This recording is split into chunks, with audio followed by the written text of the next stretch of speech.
we did it the season before last. I went up and did 4 games in 4 days, and then went back up at the Easter for a couple of games then. I don't remember seeing it. I remember being at the toilet, running back down the stairs. Oh my God. And I saw Matty Blair running. I just started jumping up. I thought, I didn't know what happened.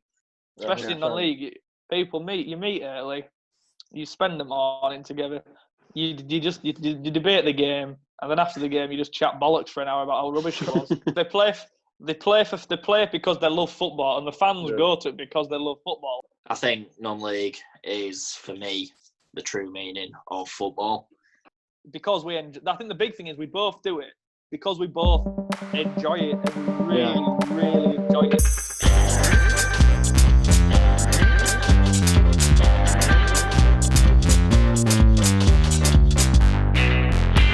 Hey guys, welcome back to the channel Front Row Seats. Today we're joined by special guest, Into at a Time, from Tom and Bradley. How are you two boys? Yeah, good mate. Yeah, I'm really good myself, thank you. Lockdown not stressed you out too much then? Not too bad. I'm still working. Fair enough. Joys. And we're joined obviously as always. Well, as I say as always, for the first time in a while. As always. It's Owen. How are you, Owen? Oh yeah, I've been out with injury, but finally back. You know, Gaffers let me back in the business. I needed you. So let's go straight on about it. So Brad, let's go to you first because it was your channel first, wasn't it? So yeah. What made you decide to bring Tom on board and change it to Into at a Time then? So obviously, for anyone that does watch it, the aim originally was to do a load of matchday vlogs. Obviously, my team, York City, I go home and away every week with them. Have done for years, been season ticket holder for the club since 2006, actually. So, club that means a lot to me. And my passion for football has always been there. Something that's run within our family. And it was about 2 years ago when I originally did start the channel. I must admit, at first I did not know what I was doing. There's still some elements I still do not know what I'm doing. Tom tells me off many times, but it's all for good reason. But no, so obviously the original aim with the channel was to cover matchday vlogs, going home and away, cover the fans' experience of the game, my point of view. So it's something a little bit different to how you would not normally watch a football game, whether it's on telly or anything like that. A lot of other people do it and they've got their own take on it. So I kind of have my own view on it, and I've not changed the whole time I've done it. Obviously, I've developed through feedback and through new camera gear and stuff like that. So it's on the up, and obviously before the season got ended, we've been on a very, very good run. We've always had a very strong fan base, the club. Yeah. So obviously, with that, you're going to get guaranteed to get some good reviews. Obviously, everything will be different. Whether you lose 6-0 away at Guiseley on a Tuesday night, then maybe you would not get as many views. Or maybe if you beat, I don't know, your local rivals, Harrogate Town 2-1 with an injury time winner, that could get a lot of views. So every week's going to be different.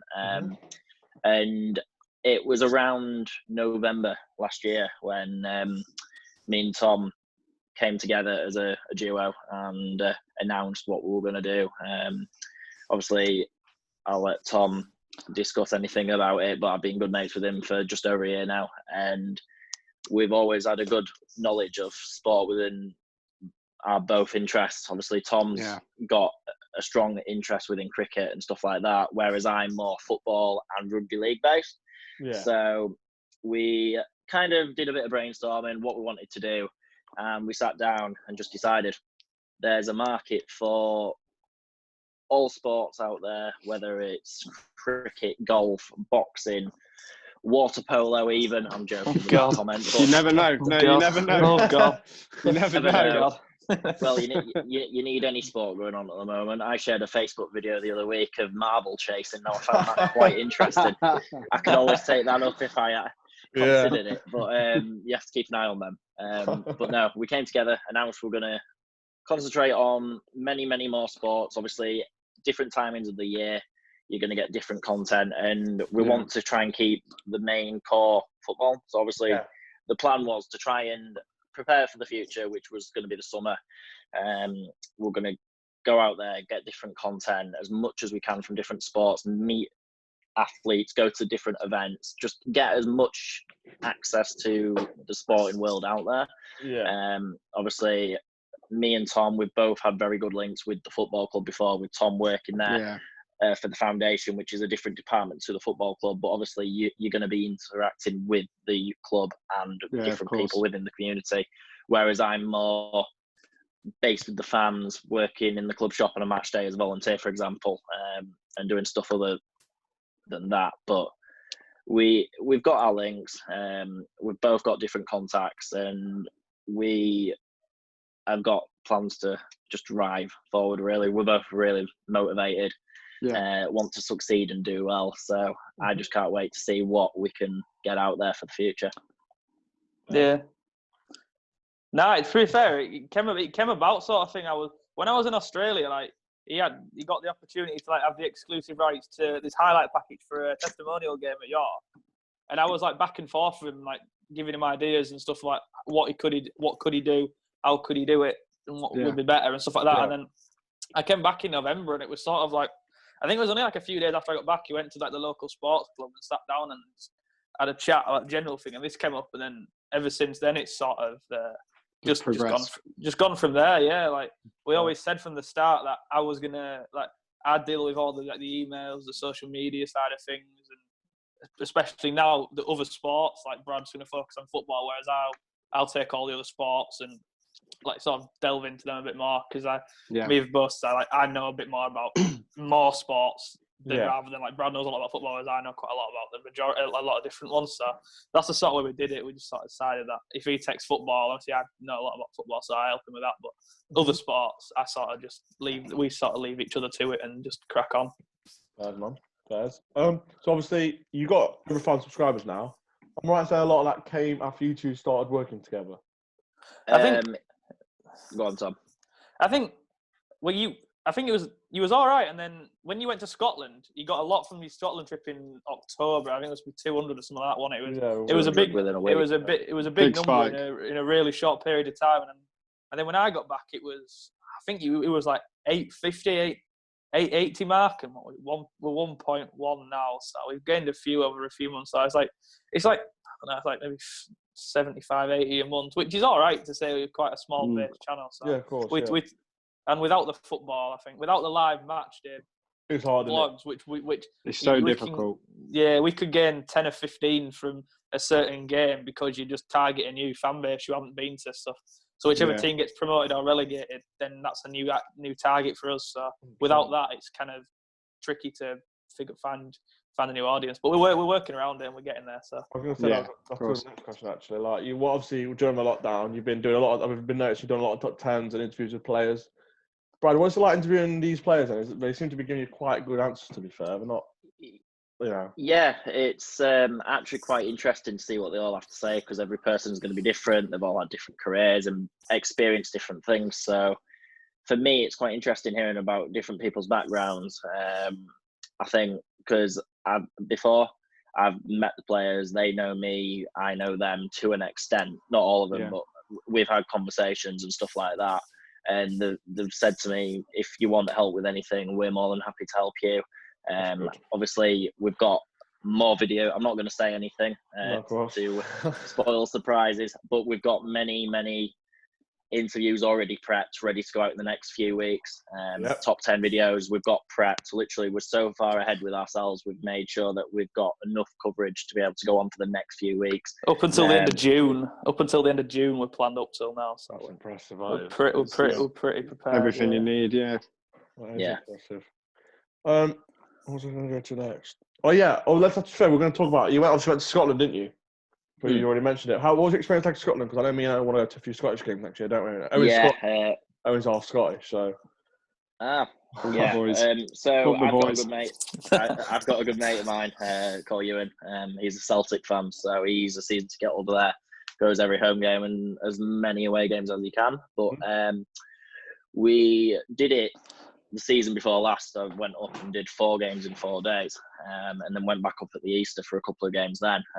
So back then I went to places like Alloa for a BFC Glasgow game who play in the Lowland League, or we did the Scottish Cup semi-final at Murrayfield, Celtic Hearts. That was a big game. Yeah. And I thought we can go back next year and we can hit it harder and see what there is and see how many we can do. So we set out a massive plan for it. Looking back at the week, it was probably the best experience of my life for me as an individual. So I went up there. I knew a bit about Scottish football. The culture's very, very different, in my opinion. The fans are very, very passionate up there. The fans are on another. They're on another level. And I saw it on the first night. Obviously, I topped it. We did 7 games in 7 days. Plus, I did a rugby union game on the Saturday straight after the football. So he knows nothing about union. It's hilarious. And I love league, but I know nothing about union. I spent more time asking you in that night, what's this mean? What's that mean? And I was putting in pointers saying, well, this happens in league and this doesn't happen in that. So it's quite interesting. But going back to the football, 7 games in 7 days, really amazing. Best game I saw was on the first night, actually, Celtic Lazio. We managed to get tickets to that in the Europa League. What a game. It was. Obviously, it's the biggest viewed video I've ever had, biggest one I've ever had all season. So 30,000 plus were on for that. But, well, Julian, his header straight in front of us. Beautiful. Massive crowd. Hearing them, you'll never walk alone. It's quite interesting to compare it to Anfield this season. But yeah, went there. We went to United on the Friday night. They played Dundee. Saturday, obviously, this was very interesting. We went to Hibernian, a club that I'd been to before as a kid.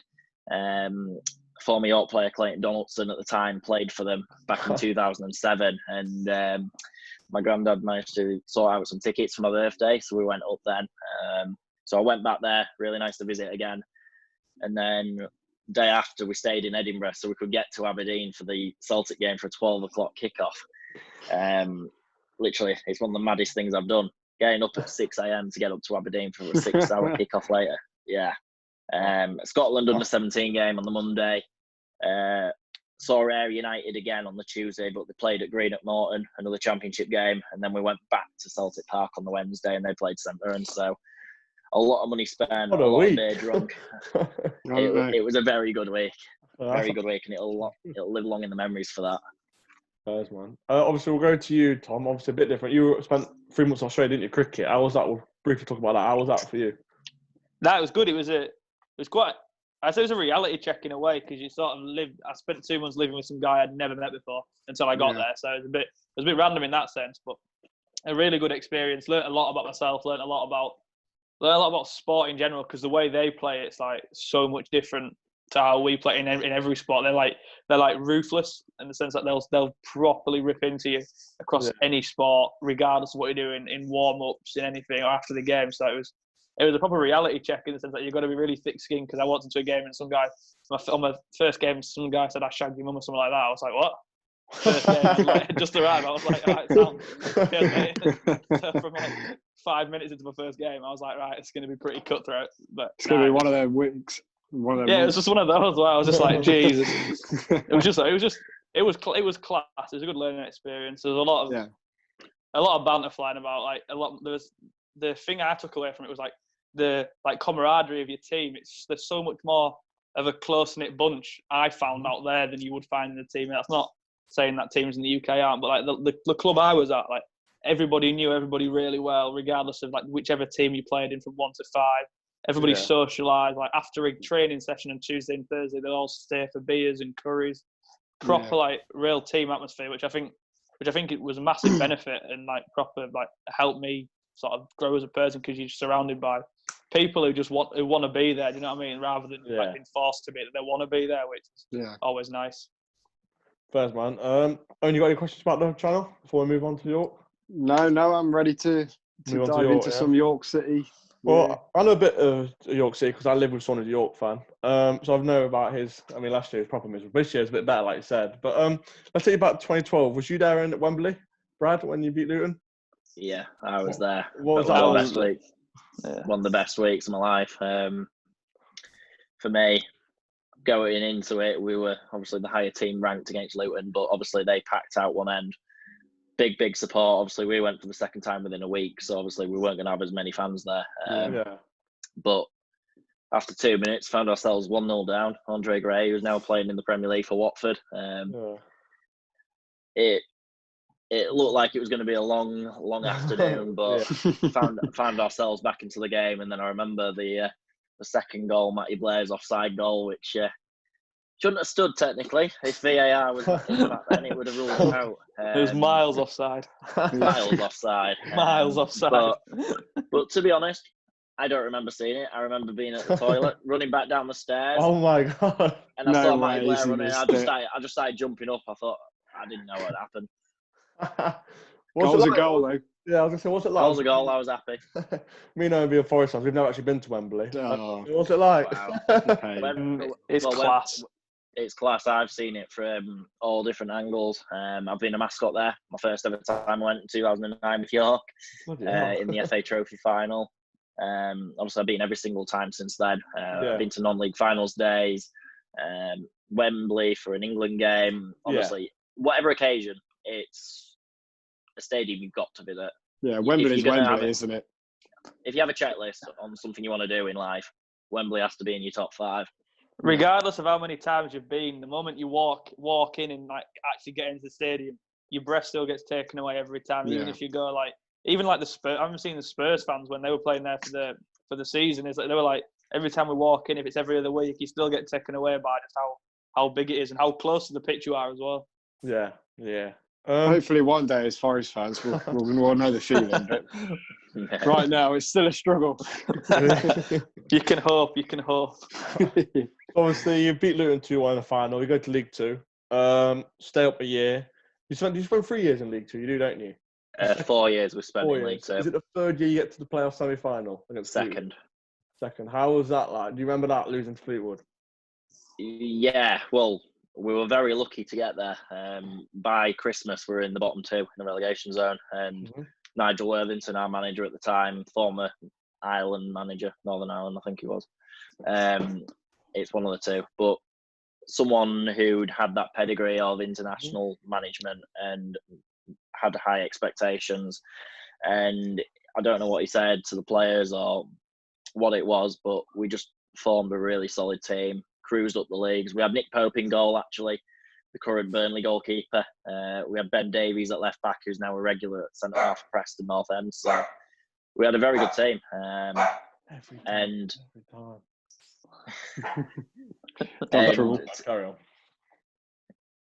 to be honest, we if Fleetwood if we'd played any other team, I reckon we'd have got to the final, because Fleetwood were one of the teams to beat that season. Nice. And obviously, like after that, obviously defeating the playoffs didn't look. The rest of it was a bit downhill, wasn't it? Obviously, you got back-to-back relegations. What made you go from, like you said, semi-final? Okay, fair enough. You maybe did to be able, like, you went from that to Northern Conference. What happened? Like, what happened to the club?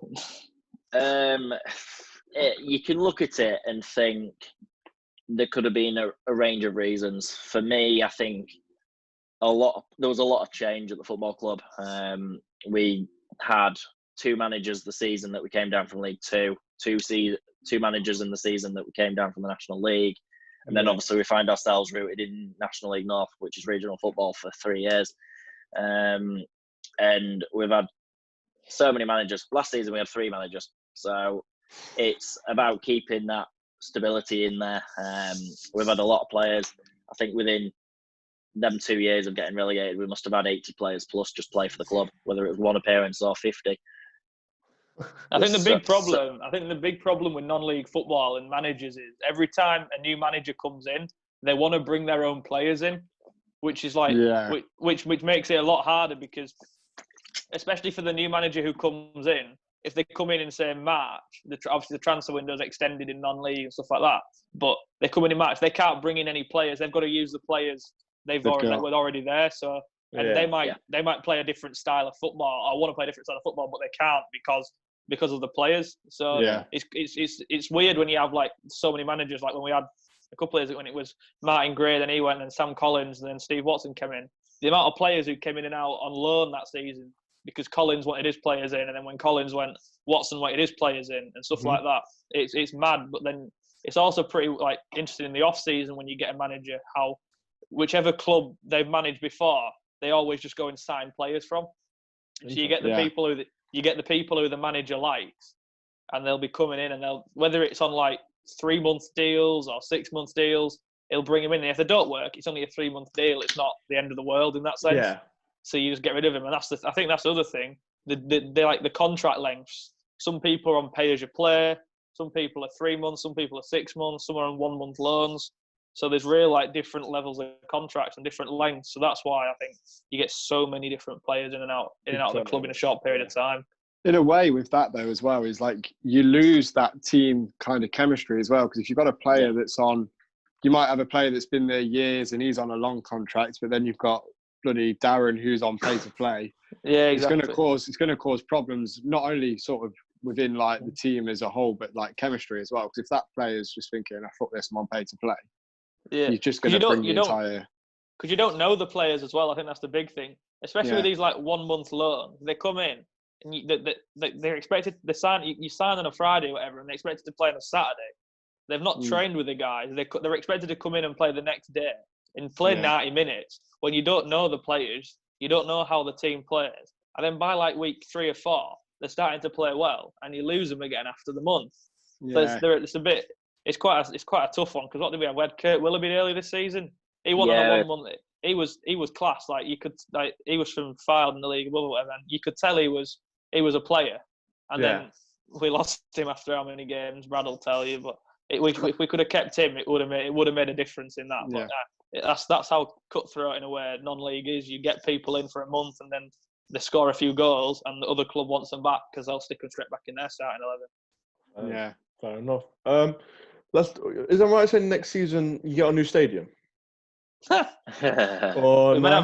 meant to have a new stadium for about the past 7 years. So. Is it? It's called a community stadium. Yeah, it's a community stadium. Yeah, the LNER. What do you think of the name? LNER Community Stadium. Yeah, it's a bit of a weird name. What's the update with that? It's the reason why it's community stadium. It's council owned, so the club don't own it. The council own it, and it's dual played. So the Knights, the rugby club in the Championship, they play there as well. Right. And as well as there, because I had a tour of there when I worked at the club. There's like There's like some sort of like A&E style minor injuries unit going up in there. British Red Cross have got like their northern headquarters, so the Heart Foundation. There's loads of and then loads of charities are based there. So that's why it's community, because there's a lot of things going on, and there's stuff for like kids with disabilities and learning difficulties. There's like hubs for them there as well. So it's a real community stadium, and there's like swimming pools and bowling alleys and everything going on. Yeah. Can you see it benefiting this like the team as a whole? Like, do you think it's a good move, or obviously it's still a community thing, but then at the same time it's a stadium it's council owned? And I think the big thing is like Brad might have, the thing about the community stadium is everybody's got a different opinion on it. Yeah. Because the stadium we have, Bootham Crescent, is slap bang in the city centre, so it's so good for. Well, it's so good for me and Brad because we live 2 minutes away. Like we can see it from our house. It's great. Yeah. So we just live around the corner. But the community stadium, the new one, is it's at the shopping park just on the edge of town. So to walk there and take an hour and a bit at least. But it's like you could get the bus up there, and what's parking? Parking's a tenner or something stupid like that. But I think it's a good idea. I think it'll work because I think there's so much going on up there, and and with the council owning it, they've got so many of their like plans to unite the city or whatever it is again.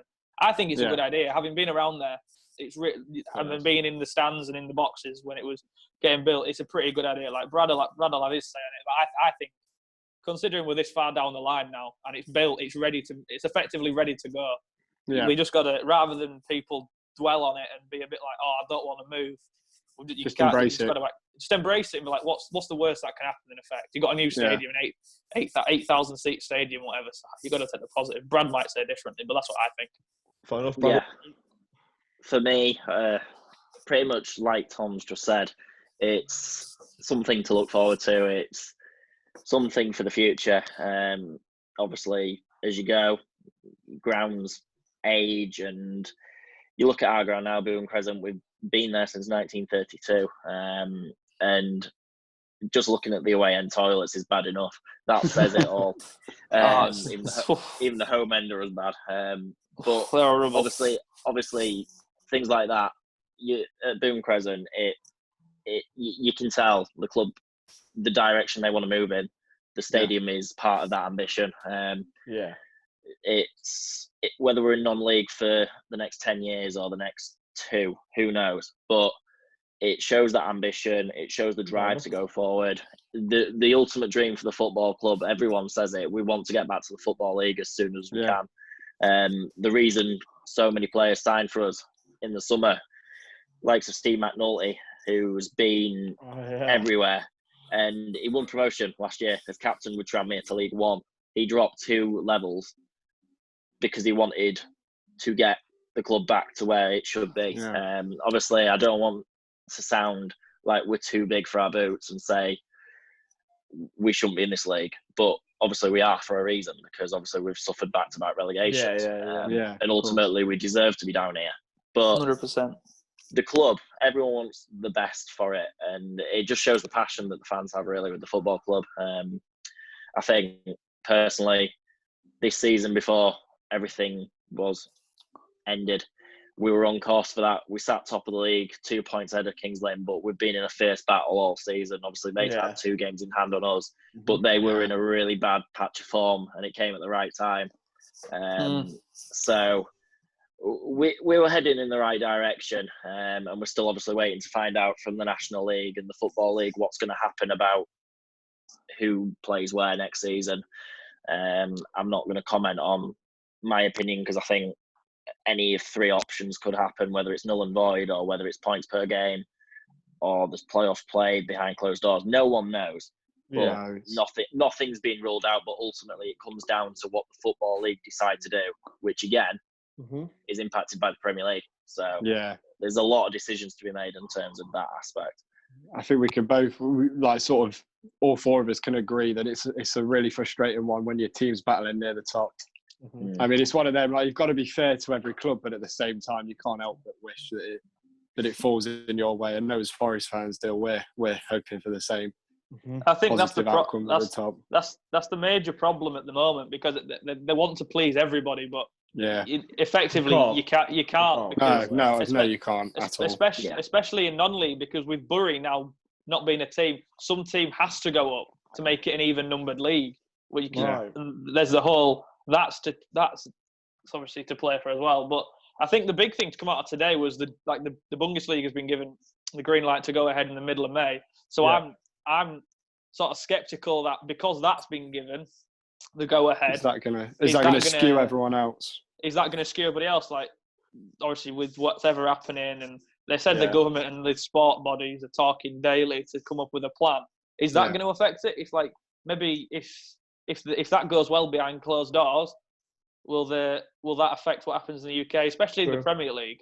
Because money. Maybe not in non-league, but I think what's happened today, in my opinion, will affect the judgment, because they'll see another massive footballing nation being like, right, let's get games going behind closed doors. And if they can see another country not taking the risk, but making the jump to say, let's get sport back going again. Yeah, I'm not sure if that'll have an impact on the UK. I hope it does, but we have to. Absolutely. Time will tell. Also, I know that Spain, they're starting training again soon, because we spoke to a lad who's gone to Spain and he's back in training now. So I'm getting the test first, before they go back in training. So the Italians are training as well. They're individually training or whatever at the training ground. Some of the Prem players are like. There was that photo of Arsenal. There was like a couple of the Arsenal lads training 5 meters apart from each other. But that shows if they've been allowed to go to the training ground and train, that has to show something that 100%. Something's going to happen. Because if they're going to null and void a season, you wouldn't allow people to go to the club and train. Like, if you're going to do that, it's just harsh on whoever. So if you're going to say to them, you can go and train from a distance, it's obviously, in my eyes, that means obviously they're trying their best to get some sort of football back, but it shows that something's going to happen, because what's the point of allowing that, or taking that major step at the moment with what's going on, to allow people to go to a neutral place and train with coaches? Yeah, 100%. I mean, obviously, I know you don't want to talk about like what you think should happen, but let's say the season does get null and void, and the thing is, how do you two think the club will cope with? You were so close, you're top of league, obviously. Do you think next season you could just keep the momentum going, or do you think this could really affect your momentum? I think it's a tough one, isn't it, Brad? It's a tough one because, and like Brad, I thought this said, but what's it? 2 players under contract for next year, potentially 2 or 3. 3, So we only including have two goalkeepers. Yeah, so that's 3 with 2 GKs for next season. That's pretty much the whole squad, not contracted. So we could lose the whole squad to other team if we kept as same a squad as possible. Yeah, the momentum will be there. I think if we keep Sean Newton, who's one of the centre halves, if we can keep him, I think Brad will agree. I think any York fan will agree.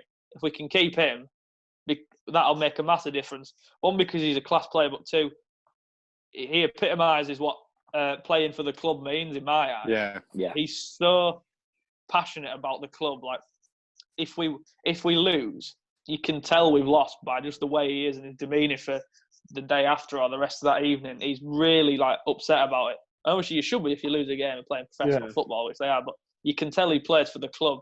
But I think if we can keep 9 out of the 11 like regular starters, which is a tough ask. I'm gonna say, what chance of that happening? I think the big thing is we were discussing this. Like, there's a left back, Ferguson, who's had a season of his life.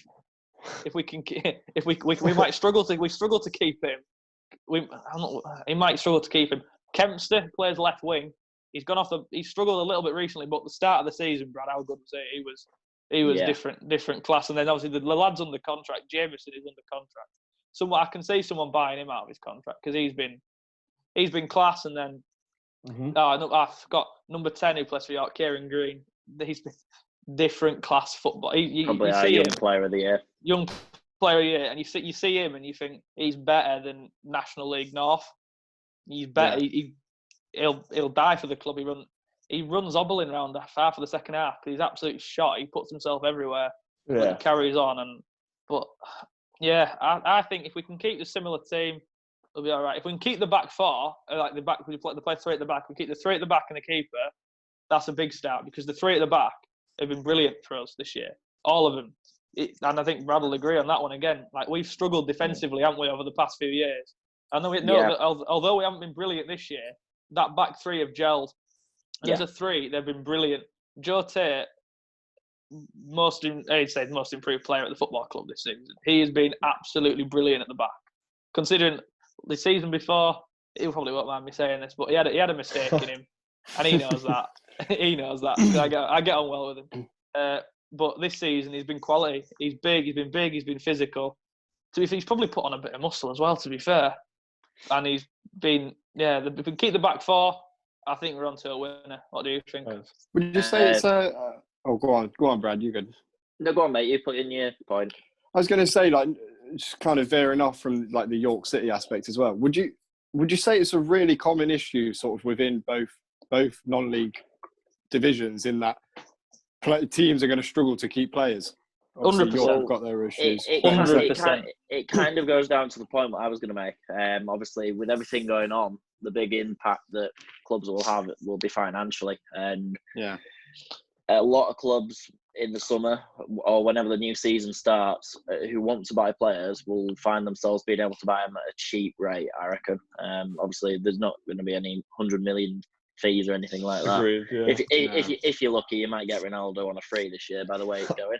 But literally, the financial impact is going to be key for next season. For us as a club, being full time in pretty much a full part-time non-league league, it's vital for us that we don't lose too much money, because the thing is, if we do and we overspend, we could potentially be screwed, and we could be looking at part-time football starting the season with a couple of players on full-time contracts, and we don't want that. So it's about balancing the books right, making sure that we don't overspend, making sure that people, if they want to stay, I fully suspect there'll be a lot of pay cuts to start with. And then they'll put in clauses saying if we achieve this or you get this amount of goals, then they'll put in a bonus. And I'm sure players will accept that because of everything going on. I fully suspect, just in general, football, there'll be a few players who say if they were offered that, they'd say no, and they'd look like they're being Billy Big Balls. But on a whole, I'd say, especially within a club like York, the players need to kind of be on good terms with the club.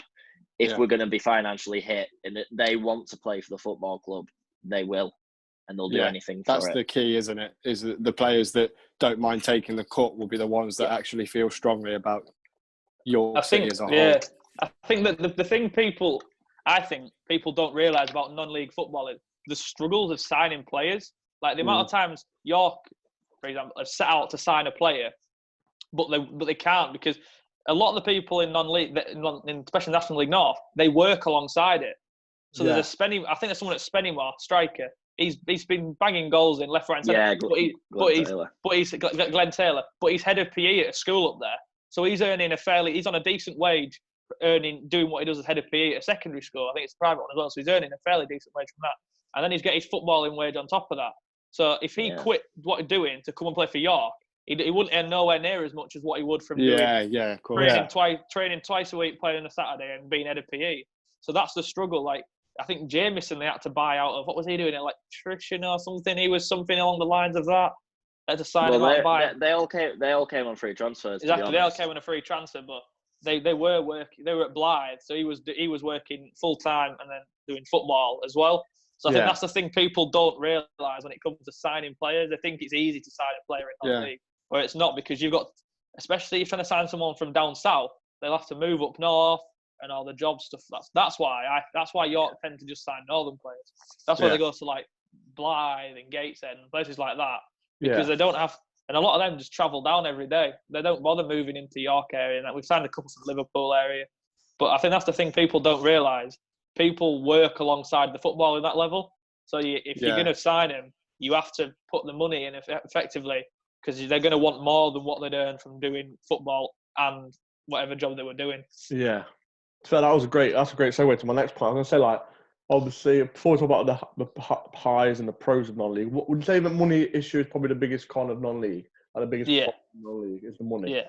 Money is, it is, isn't it? Because it's hard, because people will put money in to buy a club or to own a club. This is not anything to do with York, but then the owners won't fork out the money when people say, "Oh, we need to invest in some players this year." If his vision's to get, the owner's vision is to get to, say, the National League North and that, and they're in the Northern League, he's like, "Well, you're gonna have to invest some money in playing players' wages." But if he doesn't want to do that, then you're stuck in a catch-22. Because you can't. It's hard to work around it. So that's where the financial side comes. The wages is a big one, because people don't realise the wages are quite high if you total it all up. Especially in various levels, people, they do take especially some part-timers, they do take a fairly decent wage, or they want a fairly hefty amount per game or whatever. So you do have to fork it out. But I think the big thing, or the big money factor, is paying your coaches. Is the big one people don't realise, because if you're going to manage in non-league, you've got to have your UEFA B, and that's a grand minimum to do. Yeah. And then but I think ideally that you want to be UEFA, which is about 3 or 4 grand. But then if he's going to come in, he's going to want his assistant. He's probably going to be the same level of qualified. So he's going to want the same wage or just a little bit less. And then you're going to have your kitmans, physio, doctor, and like first team coach, and all the bigger clubs who are in non-league. Like S&C coach, analysis sometimes. There's like loads of different variables with money, and like grounds cost loads. Tad Albion up the road from us floods every year, so they're trying to sell their ground for £1 million, but it's on the middle of a floodplain, so nobody's going to buy it. It's about 10 foot underwater every December, but yeah, I'd say, I think Bradley Green, money's the big one. Like, clubs don't have the money to invest without the help of a decent owner, to invest in anything really, even if it's academies. They don't have the money to invest in academies, which I think in non-league is a massive thing. If you've got a good academy, you're going to have a decent first team in a couple of years if you can keep hold of them, because they just come straight. They'll just come straight through. Like the amount of times York have, I think Nathan Dyer's a good example. He's an academy player. He's on the first team now, signed the first team contract, and it was random. It was a random last season before. it was like in February, they just announced on the tannoy Nathan Dyer starting. Nobody had a clue who he was, what position he played. And then he comes from the academy, played 10 games that season. Everybody thought, this kid can play, right? And they signed him on the contract at the end of the year. Yeah. And I think that's the beauty of having academies in non-league football. It's just a lot of clubs can't afford the academies, which I think which is where the money is in the academies, I think. When you talk about it like that as well, you can kind of understand that when these non-league clubs have an academy and a big club comes knocking on the door for the next wonder kid, you can understand why they're letting them go for a fee. The big problem, the big thing with York is, which is massive, it was start of the 2018-19 season, we had a lad in our academy called Vinny Steels, who's now playing for Burnley. So Burnley came in and said, we want him. And he was 16, and you've got to be of a certain age or whatever to sign a pro deal. Yeah. And if you don't sign that if you don't sign the pro deal, that you don't get any compensation or any payment for it. Of course, yes, they want free. We got for free. He got for free. We got nothing from it. Yeah. That's the problem with academies in non-league. Either they don't have the money to do it, or you can't tie a player down because of their age. And if you've got a player who's 15 and you know he's class, in effect, you have to try and wrap him up in cotton wool and hide him. Yeah. Which is what you don't want to do, because you don't want to hamper his development. But as a club, you've got one eye on it, thinking if I can hide him for a couple of years, sign him on a pro at 17, stick him in a game, watch him tear it up. You might not get you might get 20 grand for it, but you get a lot of compensation. Yeah. Which I think is if you can get a decent compensation deal, then you get a lot of money. Like Ben Godfrey, he was a York player, wasn't he? Brad will probably know a bit more about him than I do. Didn't we get some money for it? We got money for him when he went to Norwich. We've got sell-on clauses and percentages, and obviously pay as you play. More appearances, we get more money. I think the deal was technically the highest sum we could have got was $2.5 million, which is mad for a club that's in our level. Obviously, he's playing week in, week out for Norwich. But kind of going back to the funding of academies and stuff like that, especially within non-league, you have to fund your own academy pretty much. And the thing that hit us hard was obviously when we were a football league club, we had funding given to us by the league, and the first year that we did it, we had to raise a certain amount of money, which I can't remember what it was, which we did just to keep it running. I remember one of my trips I made this season was to a club called the Jersey Bulls, who were formed at the start of this season. And the guy that I know really well, Ian Horswell, who's their commercial manager and one of the guys who founded the club, he was saying that they need a certain amount just to be able to operate each year. I think it was 200 and something. They need 300 grand just to operate as a club. That's as a 10th tier non-league club. And that's not paying. That's not paying a single wage. That's not paying a single wage at the club. That's just being functioning. That's just And then also with them, they're a club who, because obviously they play over on their own island, they pay for all their clubs in their league to go out there, accommodation if needs be. Flights, the works, it's insane. So obviously it does have an impact. Jersey being a new club, there's a lot of money being pumped into there, and they're all volunteers out there, which is really remarkable. That it's all about crowdfunding and getting that money in. Yeah, it's very community. They define non-league football though, Jersey. Obviously we've got close connection. Brad went, I couldn't make it for family commitment, but the amount of stuff obviously we're massive on them with social media at the moment. We obviously share all their stuff, but they epitomise a community-based football club. Everything they do is for the community, and everything's in community in mind. The amount of people, all their players are Jersey-based, which is massive for them, I think. If you can have a team, or a whole squad for that matter, who are all based in Jersey, in your area, it speaks volumes for the club and how they can attract such a local group of players, which I think is amazing in its own right, I think. But so as you two were saying, obviously you need a chairman or an owner, who pumps money into the club, yeah? So if that's the case, how come a team like Salford got so much shit for pumping their money in and then getting promoted?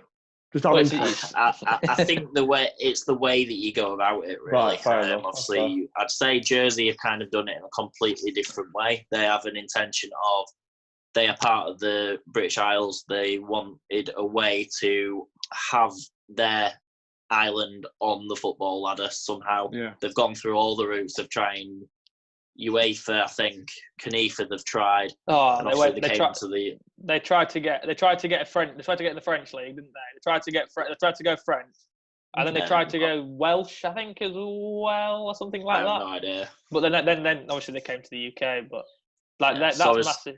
Yeah.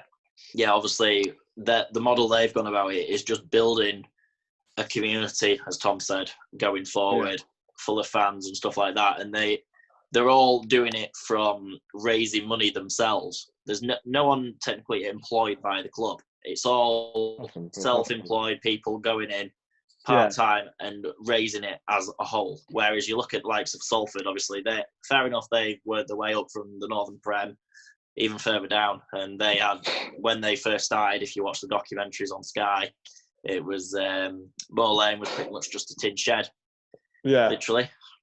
And looking at them now, obviously they're in League Two. They've signed players such as Adam Rooney, Danny Lloyd. In the National League, they were paying them $4,000 each a week. That's insane. I've never known a club, even in League 2 or 1, who might do that.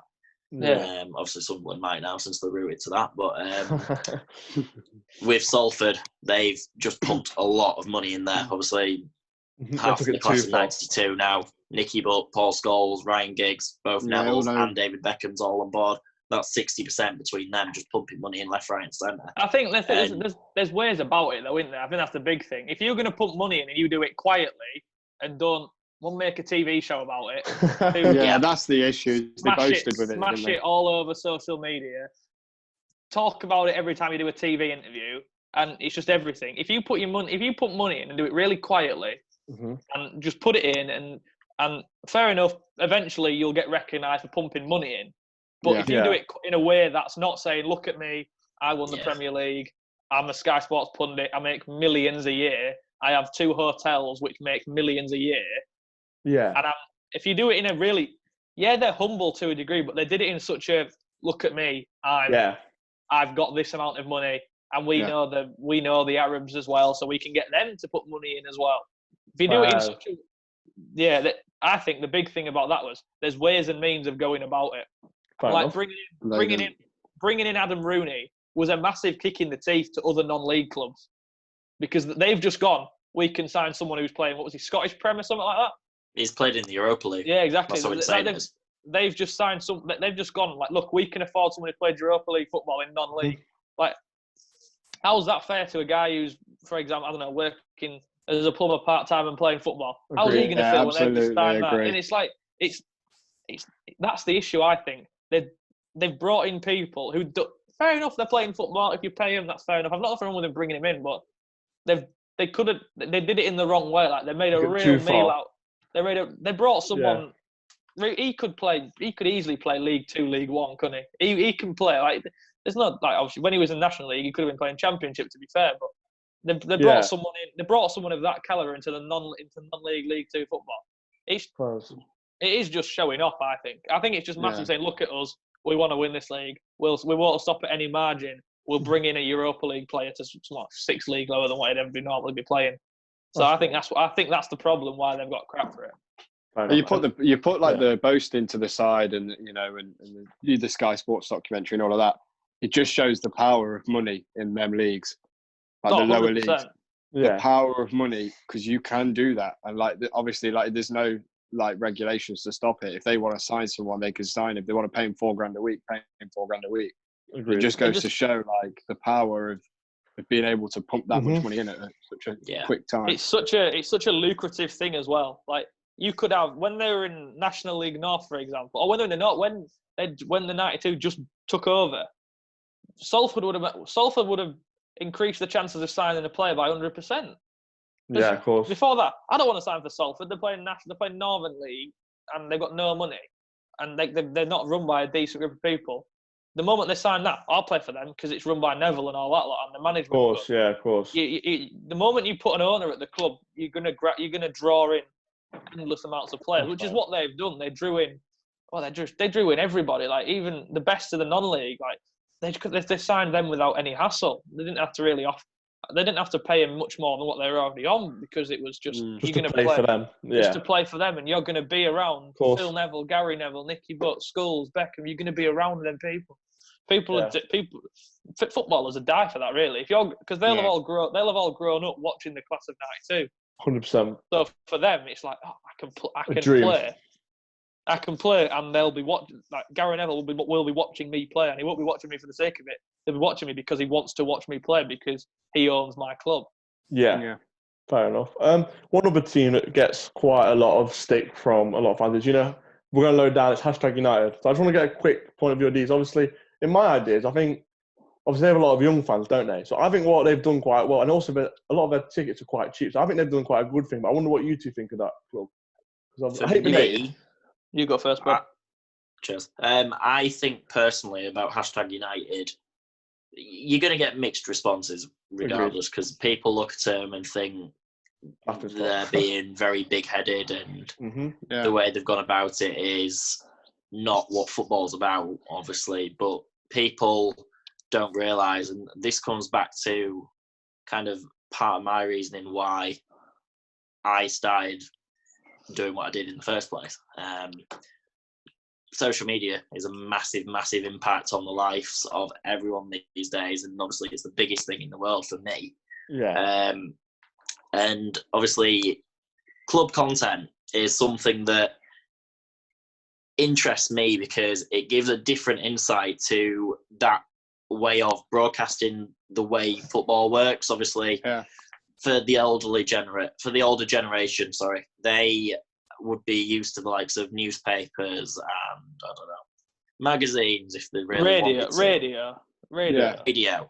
But the way forward is like YouTube. It's there's stuff out there that everyone watches. It's probably one of the biggest search sites daily, just for videos.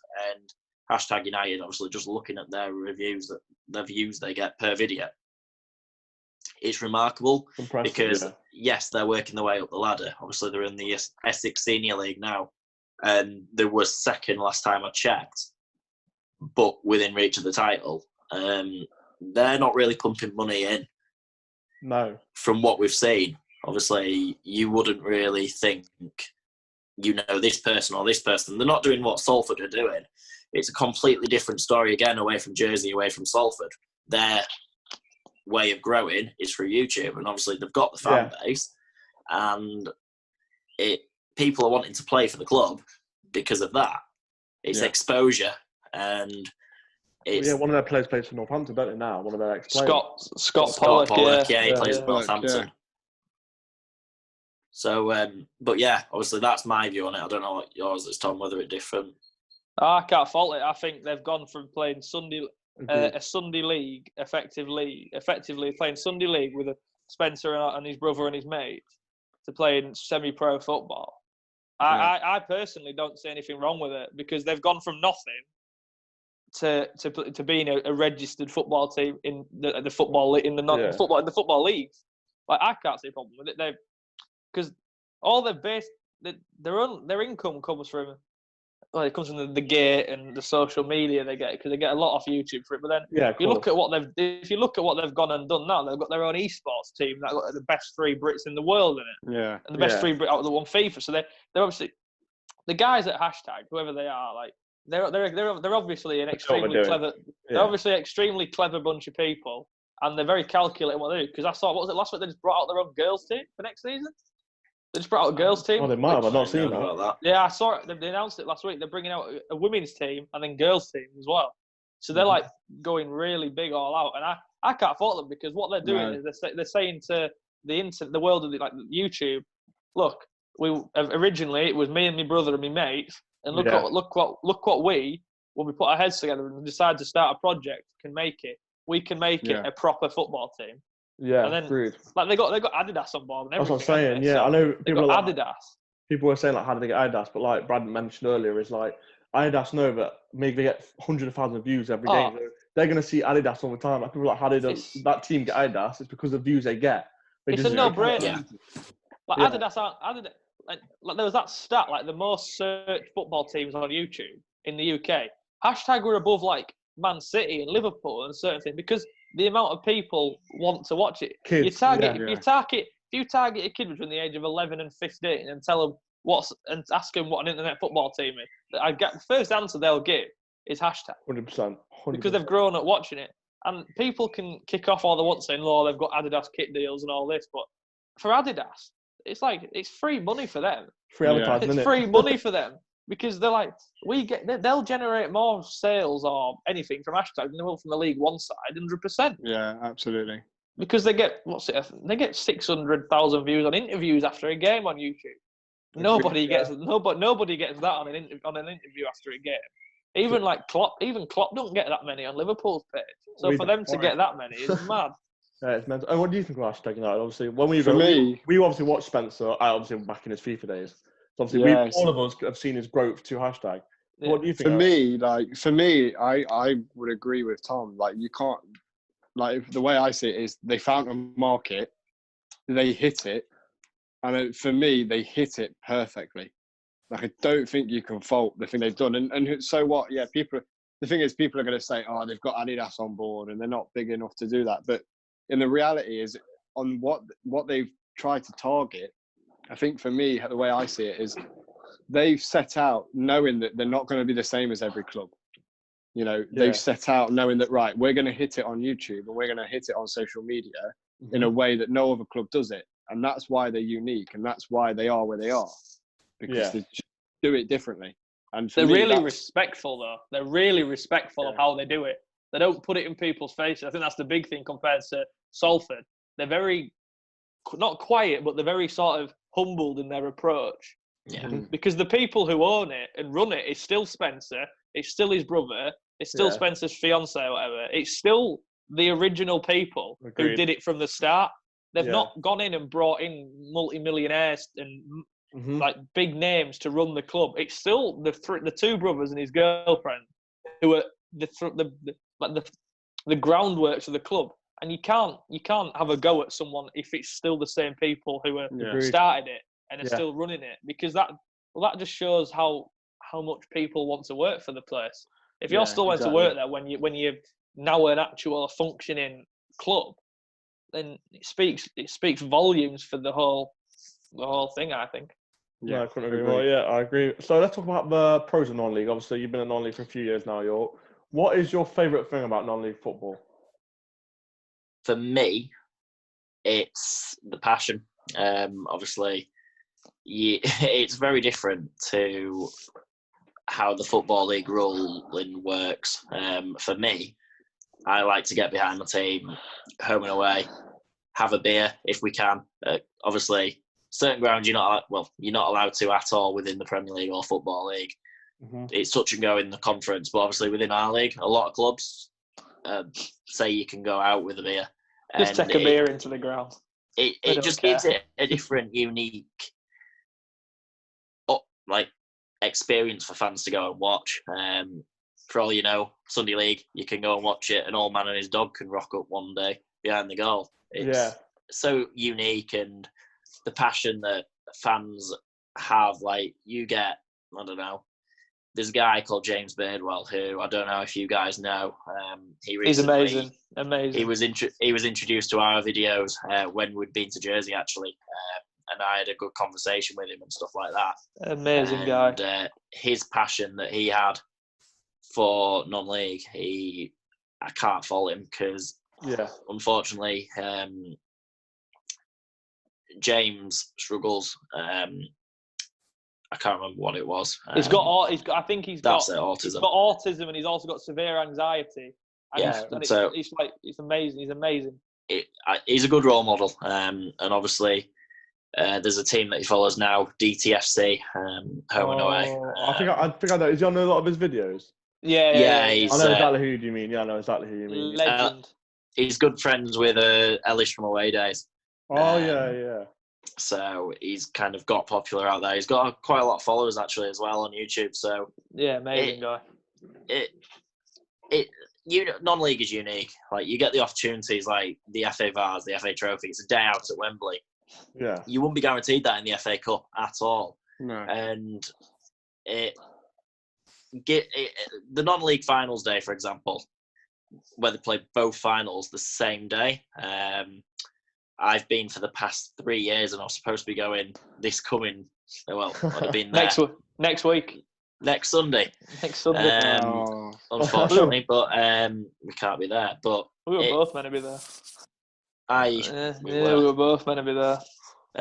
But it just gives it that unique opportunity for clubs to get there, and non-league special. I wouldn't say it's got this pro or that pro. I'd just say it's summing it up kind of as a whole.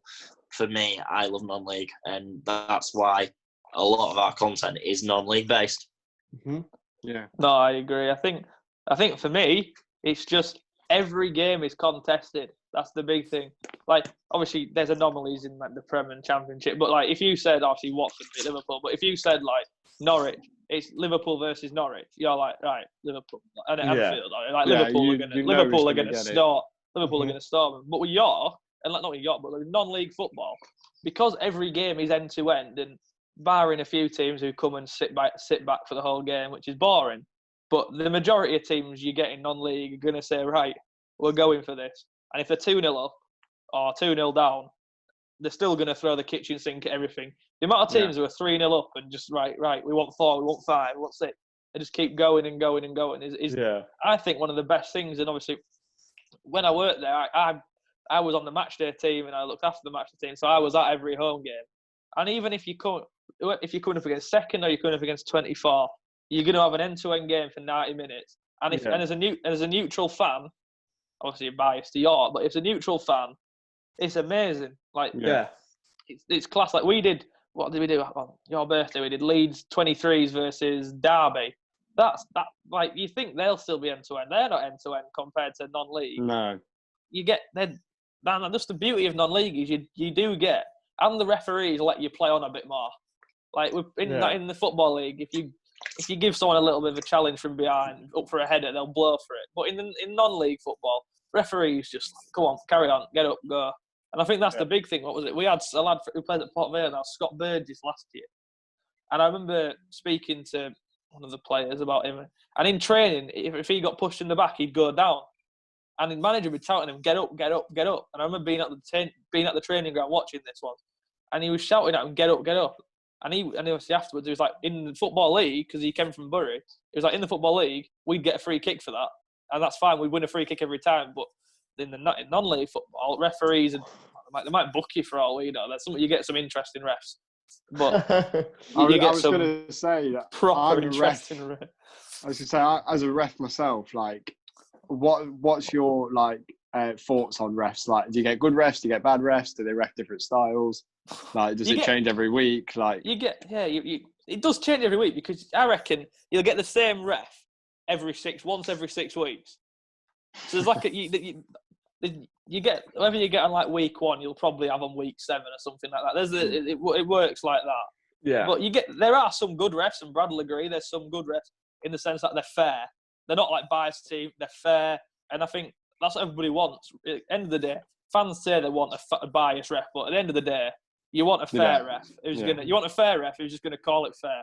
Yeah. And then you get some dodgy linesmen who don't pay attention at all, because like you get some dodgy referees. In the Prem and Championship, the refs are mic'd up. Yeah.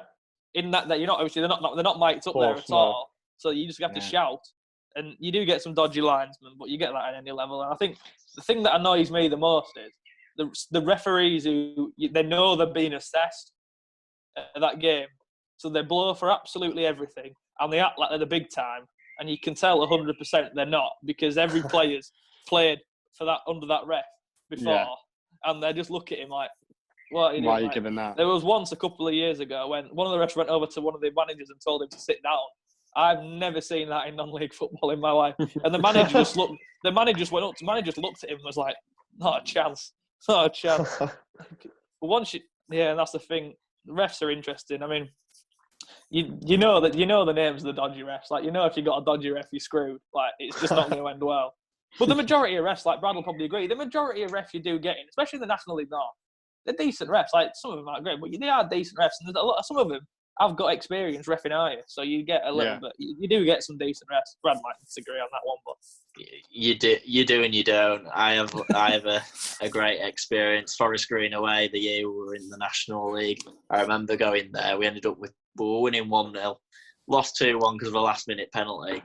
We ended up with 10 men. And I think there was about 10 yellow cards dished out to York players. I remember that. It was good. It was a funny day. That. It just went downhill. Looking back on it, you're looking back at it now, absolutely hilarious there. But at the time, it was horrible. It was just awful. Your memories, such as your 6-0 defeats at Portsmouth or a 6-1 defeat at Guiseley with floodlight failure on a Tuesday night, just sum it all up in non-league. It's great. That floodlight failure night was absolutely brilliant. He just stood there in pitch black. Like, I had that earlier this season at Harrogate Portsmouth in FA Cup. That one nearly didn't go ahead. That was wazzing it down as well, so he just got absolutely drenched in the rain. That was hilarious. I was sat at home laughing at him the whole time at that game because he was getting absolutely smashed on. The game went ahead in the end, but yeah, some of the stuff you get in non-league, like floodlight failures, they're brilliant. Yeah. Or, what was it we had last year? Oh, there was a crash, so they could only open one stand. That was brilliant. It was Gateshead, wasn't it? The stewards couldn't get to the game, so we ended up having to shut the whole main stand, and everyone crammed in behind. That was the worst ever York City game for me, because I'd just become like match day manager or whatever it was, like head of match days or whatever, and I was leaving like that month, so I was at the end of my thing, and York City staff could sit in the main stand and watch the game, but we weren't allowed, even though we were staff, and we had like ball boys and everything. And I remember, and it was the hottest day of the year as well, which made it even worse. And then crammed him down goal. And you're not allowed to take water bottles out with you because they've got lids on them, so you can flick them. So you can't take water bottles out. So I remember on the Tanner, after like 40 minutes, it went, can the staff come back round? So I was like, I had to weave my way through 2 stands with about 4,000 people in it, which is not the easiest thing to do when you get him shouting at me from somewhere in the stand saying, "Oi, I'm over here," or something like that. So I'm looking around for it. And then you get some of the other muppets at York, some of the lads with the drums shouting at me, which is carnage. And then you make your way over and you get told the kid's got sunstroke. You're like, oh. He just sat there like. The funniest thing was the academy manager shoved out the 18-year-olds and was like, "Right, 18-year-olds, you're going to be ball boys in the second half." One of the funniest things I've seen, an 18-year-old sat on a stool by the goal. One of the funniest things I've seen. His knees just up to there. It was one of them was the centre half. He was like 6'4", brilliant. I spent the whole day laughing at him. It was great.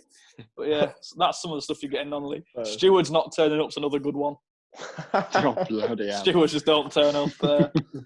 Was it Nuneaton Borough went bust a couple of years ago, and the bailiffs took their generator for their stadium, so they couldn't play because they took their floodlight generator.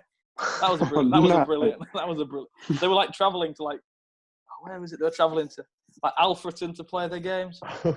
Spennymoor flood every year. That's another good one. So they travel to Harrogate. They travel to Harrogate, which is near us, and Spennymoor's in Newcastle. So that's a really random one. Oh, there's some great non-leagues. There's some good non-league stories. Like the Wellston Raid is a classic one, stuff like that. Yeah. There's all good. There's also you get some hilarious ones, and some of the that's the beauty of it, though, isn't it? That's like just the fact that sometimes it's non-functional, or like just clubs just have to find their own way of figuring things out, and every club does it differently. I think that's the beauty of it, because there's no real wrong way to run a non-league club. Yeah. Because at the end of the day, the amount of fans you get either is going to be low or it's going to drastically change depending if it's international break. If it's international break, non-league clubs get heaps more fans. Yeah, people want to watch football on a local club. So yeah, it's like that's where they're running. And I think the big thing about non-league is you're all mates at the end of the day, like fans wise. Yeah. How many of like Brad? There's a group of you who travel home and away every week, isn't there? Really? Was it 10 or 12 who travel home and away every week? Pretty much. But then there's like loads and loads of different groups of people who go to every game. Yeah. It's like the people who sit behind me at Bootham Crescent, they've been season ticket holders since 1962, and they still are. So I think they're legends. I speak to them every week, and some of the stories you get off them are brilliant. And I think those people epitomise why people watch non-league. Yeah. They've seen York through thick and thin, FA Cup semi-finals or whatever, to being National League North. I think that shows like the loyalty of the club. Yeah, they're still there. I was gonna say, yeah, sorry. I was going to say non-league football. I think one thing that I get a lot of credit for is the fans, like you're talking about. Like, there's quite a few famous fans in non-league, isn't there? Like, there's obviously the guy at Wrexham. What's his name?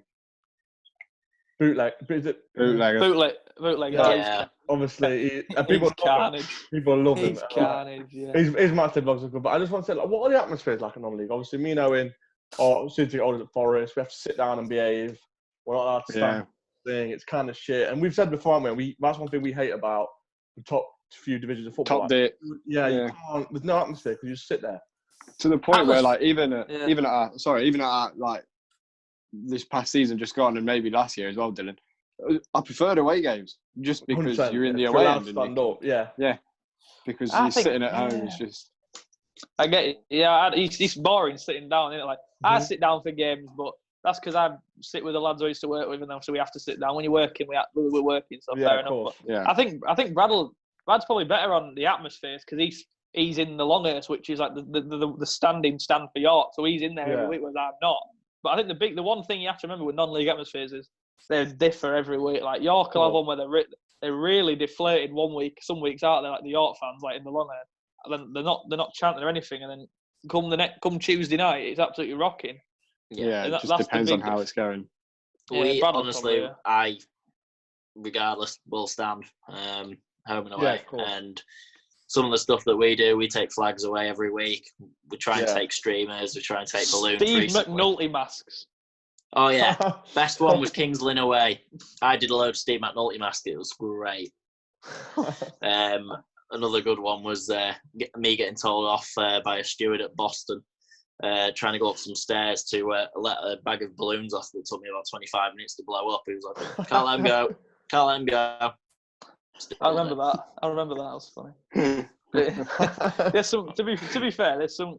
This atmosphere-wise, like it might not be great, but there's like a group of people who go to non-league where you made matches. It's community. It's absolutely class. Like the majority of this season, when I got back from Wales, we used to go to Spoons before a game. Like Spoons really early. Like, it was stupid early. The amount of times he went and he was hungover. It was hilarious. Yeah. And then throw his breakfast up halfway on the way home again. It was brilliant. we used to do that. We did that for a while, and then I think that's the beauty of it. Like, especially like the Spoons in York. If you go in there at 11 o'clock on a Saturday, you can name about 5 different York fans and the mates there. Because you meet early, even though it's a 3 o'clock kickoff. You meet early. You have your all day breakfast or whatever for £5, and then you have a few beers there, and then you go to the game, and then you go for a beer afterwards at the Working Men's Club over the road, and then it just is what it is. That's what people do, especially in non-league. People you meet early, you spend the morning together. You debate the game, and then after the game, you just chat bollocks for an hour about how rubbish it was. That tends to be what we do. Just chat utter rubbish after the game about how terrible we are. Like he has optimistic predictions of like 4-0 wins. And then we lose. And then we lose. Start season. And then we lose like 6-1 at Guiseley. That's when his optimism goes. I think for Forest. The start of his season, his predictions were annoyingly very close, which to me is like the worst thing in the world. If he's getting his prediction right, that just makes my life hell because he goes on about it for the rest of the week. But I go boring and just go 1-1 draw or 2-1 win. Realistic, yeah. I remember when it's like when we played Sheffield Wednesday at home. What were we like 4-0 down before half time, and I was like, "No, I'm staying. We'll pull it back here." Obviously didn't, but I love an optimistic. I'm so negative. Love the optimistic. Brad's the most like optimistic person you'll ever meet at a York game. Even if we're 2-0 down, he'll be bouncing up and down. That's like Owen's like, we've got this. We've got to get this back. 2-0 down, we're going to win 5-2. You can just hear him saying, Sean Newton's going to score a free kick. He's going to score a free kick. It's literally me with Thiago Silva. Anytime with free kick, I'm like, put Silva on it. Put Silva on it. To be fair to Sean Newton, his conversion rate for free kicks must be absolutely class this year. He must be like 70% or something. He's scored absolutely loads. And they're all absolute worldies as well, aren't they? They're all like there is the odd one that you do need to fear for your life as soon as he hits it. Like shit, it's going for you on Rose End. But to be fair, they do normally go in. Yeah. So like one last question. You know, when you obviously a new stadium, is it going to be a stand in that stadium? No, it's an all-seater. I'll see if How do you feel about that then? How do you feel about that, obviously, the thing is, people wanted safe standing as one of the options, wanted a terrace. Obviously, the way things going, it's all-seater, sadly. I think in the future, maybe, they could maybe follow down the route of either doing what Celtic have done or Shrewsbury and trying to maybe get some safe standing in certain areas. Yeah. I don't think they'd completely rule it out, but obviously you would need that extra bit of cash to put forward and say, we want to change that. Of course. I think because they play rugby there, because it's dual grounded as well. Rugby has to be, I think, majority seated. So you have to. It's a bit of give and take, and I mean, even if it's seated, people are going to stand anyway. I think that's you'll have your section. You'll have your section behind one of the goals where it's going to be seated, but they're going to stand everywhere regardless. So. Yeah. I think the York, it don't bother many York fans, does it, to be fair? I think they just sort of accept it and be like, well, we'll stand then. Don't bother us. If we get told to sit down, then we'll just keep standing. It's pretty much Forest at some places, isn't it, Dill? Yeah. It's horrible. I hate sitting down at war matches. It's so grim. It's so boring. They've given up at Ellen Road now, haven't they? They've given up at telling people to sit down. Yeah, there's only one bit of Forest we're not allowed to, but give up with. Everywhere else is just like sit down. Even when like against Leeds or Derby, a big game, like massive games. Yeah, they don't stop us when it's a big game, but as soon as it's like Reading, I don't know, Middlesbrough on a Tuesday night or Reading on a Tuesday night, they're like, no, everyone sit down. It's boring. Like actually, one thing I think I've read a lot of stories is you see a lot of people a lot of old fans that will be, their team will be in the Prem, then they'll go fan non-league team because they miss the atmosphere, not the atmosphere of standing up, and just like you lot said, the camaraderie before the game, talk to your mates, and like, because London League football is more about the actual football than money. Do you know what I mean? Like these players are playing because a lot of them are some of them obviously maybe not York, but in other teams are obviously part timers. They're playing because they love football. Exactly. Well, a lot of that's the big thing. They're just doing it for the money, aren't they? Really. That's the big thing. They play it because they love football, and the fans go to it because they love football. Like some of the lads at York, the lads behind the goal. The moment the gates are allowed to be open, they'll be in there first. Yeah. And they'll be stood behind the goal from the moment the gate's open. And they'll normally want to be one of the last peoples out of the ground. And I think that epitomises non-league because they'll be there to wait for the players to come out for warm-ups. And they'll be there until every player leaves the pitch. And that's the big thing about non-league, I think. Just the respect the fan. Although the fans don't have respect for players at some time, you do get. That's I've seen some videos. Yeah, some of the stuff in non-league is pretty. That fans do towards players. So close, aren't you? It's so close. It's really wrong. Some of the stuff they do is really wrong. Even after the game, waiting outside the players' entrances, that's happened in lower levels, which equally is really wrong. And the amount of times like me and Brad call for somebody to just be banned, just ban them. They're not any good for they're not only good for not only the club but for football in general. They create just a bad word about it. But agreed, yeah. Bar the dodgy fans, like the majority. You get that everywhere, though. To be fair, the majority of non-league fans and football fans in general are respectful of a player. Like it shows it when a player gets injured, you know that they've got respect for that player, regardless if you like them or not. You know their respect because their first thought is, are they okay? Rather than, I don't really care. It's, are they okay? Are they all right? Yeah. And I think when once you realise that, you realise everybody's entitled to their opinion, but at the end of the day, they do have a lot of respect and care for that certain player, which is what you want really, because then you get people dying for the club. Well, then you get the players who want to play for the club as well. Yeah, 100%.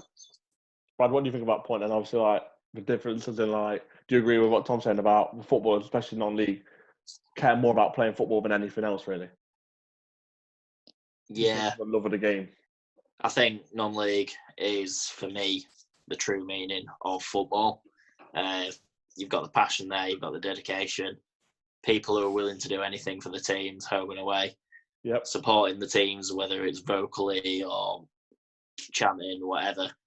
Get behind your team from minute 1 to minute 90, and you do get that in the Football League and the Premier League, but it's a whole different ball game.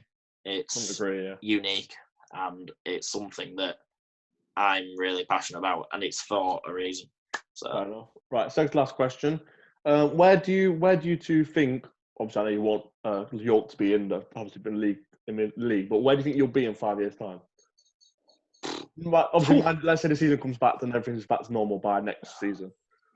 I'd say touching on the Football League. I think we've overstayed our welcome near enough in this league. Obviously, we've been playing really, really well this season and looked like we would have been going up. Obviously, if we did fall back into the playoffs, it would have been, a different question whether we can sustain playoffs. No one likes playoffs. Anyone can go obviously finishing. With us finishing in our league, if we finish second, you'd guaranteed a home semi-final and a final at Boone Crescent or wherever at home if you finish there. But I think the first goal is obviously to get back into the National League, whether it's this season or next season. Either way, I just want the club to continue pushing. Maybe they might consolidate the National League for a few years, be in the top half, maybe aim for that next season or the year after. But I fully suspect the club would be challenging, if not, be back in League Two within the next 5 years. I think they will be. I think they'll be. I genuinely think they'll be in League Two. He said it. Write it down. He said I genuinely. We'll have you back in 5 years. Every club does have a dip at some point. Obviously, look at Luton Town. They were in the National League, I think, for roughly 5 or 6 years. And Tranmere even, they came down. They were in the National League. Obviously, and then they won back-to-back promotions and they're back in League One where they were for several years. Anything can happen. It just needs a little momentum kick. And Steve Watson's done wonders for us. And I reckon he if we do get promoted and no team comes looking for him, he could give us a strong chance of returning to League Two. I think the big thing about York is, and especially in the last couple of years, is we had a manager called Martin Gray a couple of years ago, and he didn't do wonders for the club, but the one thing he did do, and obviously he united the club again. He got the fans, the players, and the staff to want the same thing, if you know what I mean. That unison, and ever since the players on the pitch didn't perform brilliantly, but the fans were back. The fans knew what the fans were supportive, and the staff at the club were all positive.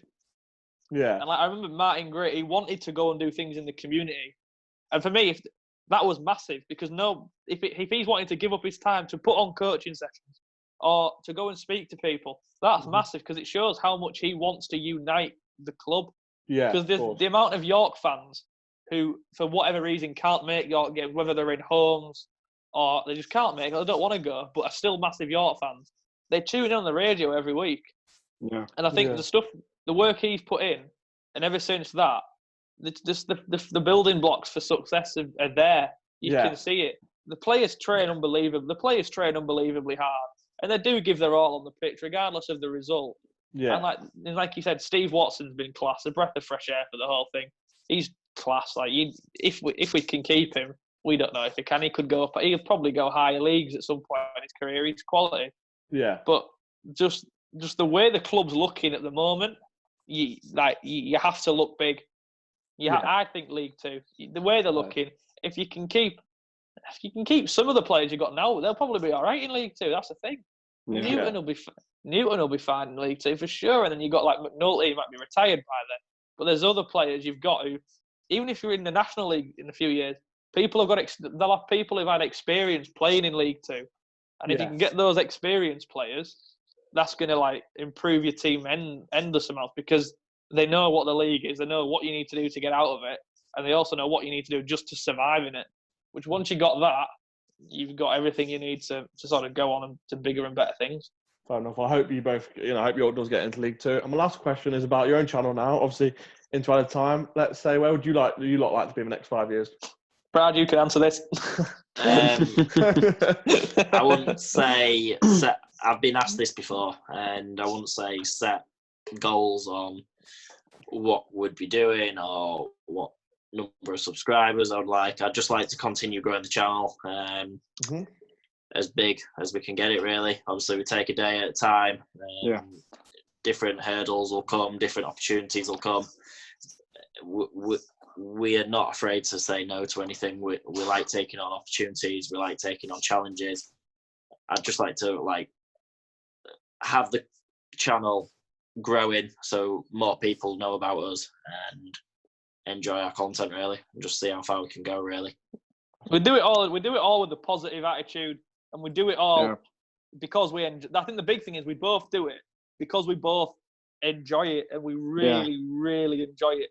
And I think that's the big thing. If we can keep doing what we're doing, and to be fair, I don't really care if we have the same number of subscribers in 4 years, but if I'm happy doing it and he's happy doing it, and we enjoy putting videos out, I don't think you can ask much more than that. Like, obviously, you want to have a bigger following, and that's class if you do. But if you're enjoying what you're doing and the stuff and the videos you're putting out, and people know that you're enjoying what you're doing, then I think you're onto a winner, because you will draw people in because they can see you're passionate about it and you're passionate about the whole project and everything around it. So I think that's the real simple way for us. We just keep, like we say, we take it really, really slowly. Like, if an opportunity comes up, we don't really say no, but we do think them through. We do discuss it all, and we do, like, we have big plans, don't we? Like, we sort of look to the future a lot, like sort of what I'm doing a bit more at the moment, planning for once lockdown ends and getting stuff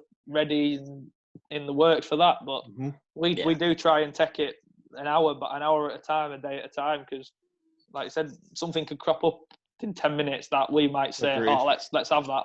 No, like, let's have that, and don't think about it, just take it. And if it doesn't work, it doesn't work. But like I always said to Brad, because I'm a bit more optimistic than Brad when it comes to, like, opportunities.